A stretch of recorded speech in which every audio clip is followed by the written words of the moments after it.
Hi, I'm TJ England, Chief Legal Officer at CR England. As you have watched the last several months of safety videos, you may have noticed our continuing theme of discussing our 2020 Centennial Plan and SURGE goals. This month, I'd like to focus on the G in SURGE, which is growth. One way to grow CR England and your personal income is through our driver referral program found in the CRE Toolbox mobile app. You can earn up to $500 for a new student, $1,000 for a recent CDL graduate, or $1,500 for a driver with 6 months or more experience. This can be done in 4 easy steps. First, ensure you have the CRE Toolbox mobile app on your phone. Second, recruit a friend to become a driver for CR England. Third, go to the referral program in the CRE Toolbox app menu. And fourth, click on the Make a Referral and enter your friend's name, phone number, email address, and driving experience. Then click Submit. We will call your referral as soon as you submit it on CRE Toolbox, and you'll also receive an alert in the app updating you where the driver is in the process. Once the driver hires and delivers their first load, you'll be paid your referral bonus.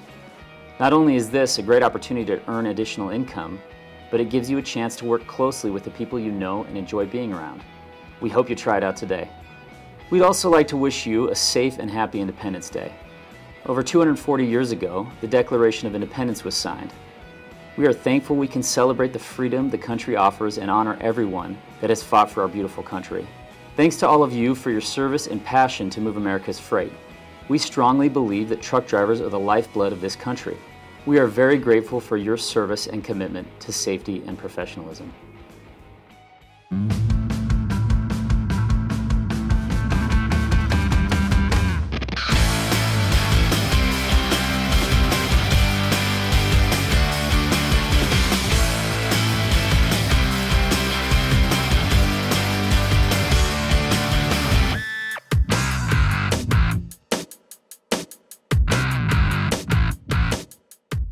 This month's safety update, let's talk about speed.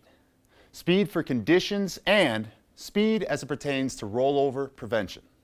Not just the rules of the operation, but the why these rules matter, and why we educate our drivers to follow these rules. The first topic is speed for conditions. As drivers, road conditions can change without warning. The rules are not just to keep you safe, they are in place because it's all the truck is designed to handle. For instance, when roads are wet, slow down to a minimum 2/3 the posted speed. When slush and snow are present, slow down to a minimum of 1/2 the posted speed. When there is ice on the road, slow down to less than 15 miles per hour. If operating in windy conditions, drive the truck anywhere from 5 miles per hour below the posted speed to 1/2 the posted speed. In other words, the harder the wind blows, the slower a truck must operate. When there is fog present, slow to a speed that allows visibility for stopping safely. Applying these rules can help avoid accidents and keep drivers safe. We have just heard some great information on speed. And these rules apply on any road at any speed. If there's any doubt, simply slow down. Now, let's hear from an expert on the topic of rollovers. This is Ron Nordhagen. He is an accident reconstructionist and has studied crashes and rollovers for over 20 years. He is going to give us some more insight on the physics of a rollover and how important speed is in preventing rollovers. Speed is huge in rollovers. If you're going around a corner, the forces, the centripetal forces that are pushing you laterally increase with the square of the speed. So if you double your speed, you quadruple those lateral forces. They're 4 times as big. The number one contributing factor for rollovers is speed. The faster you go, the more force you are putting on the side of your truck. You need to slow down before you get to a curve. Oh, it's much safer to brake before. You want to brake before you get to the turn. You can roll a truck at any curve if you're going fast enough. And if you're going around a curve too fast, it'll roll over whether it's loaded or empty. So, it doesn't matter how sharp the curve is or if you are loaded or empty. If you are going too fast, you can roll a truck. The reason for this has a lot to do with center of gravity. Everything has a center of gravity. It is basically the point where everything is balanced. If the center of gravity shifts past its base, then that thing will tip over. In the case of a truck, the base is the tires. As you load up a trailer, if you stack the load higher in the trailer, then the center of gravity height will go up. If that center of gravity rotates out beyond the wheels, then that weight is going to try to pull the truck over, roll the truck over.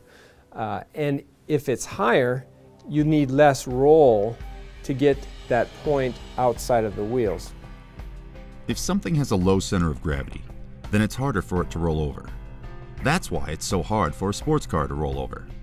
Semi-trucks have a very high center of gravity, which means that it is very easy for them to roll over. When we load our trucks, it changes the height of the center of gravity, making it easier to roll over. Not only does the height of the vehicle affect the center of gravity, but the length of the vehicle affects it too. Well, with a longer vehicle, the center of gravity will move rearward. What you'll get is called an amplification factor. It's like cracking the whip. As we've all played crack the whip, the person on the end of the line, as kids run back and forth, the person on the end gets swung much more than the person at the front of the line. The same thing occurs with big rigs.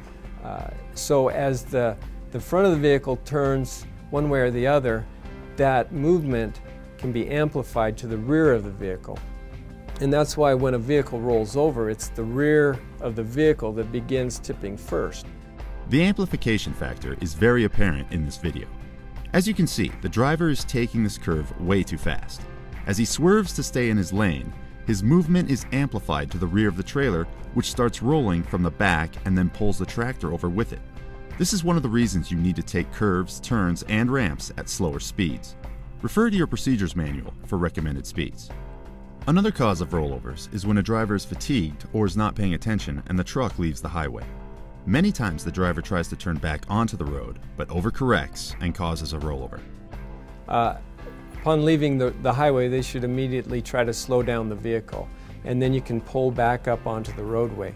But if you try to do it too early when you're still going fast, there's a high risk of rolling over the vehicle. The best way to avoid leaving the highway is to stay alert and attentive. But if you ever do leave the highway, the best thing you can do is stay calm, continue in a straight line, and slow down, as long as the path you are going is safer than the risk of rolling over. If there is damage to the truck, don't try to get back onto the roadway. Call the proper people and request a tow. We've learned many important things today. All objects have a center of gravity.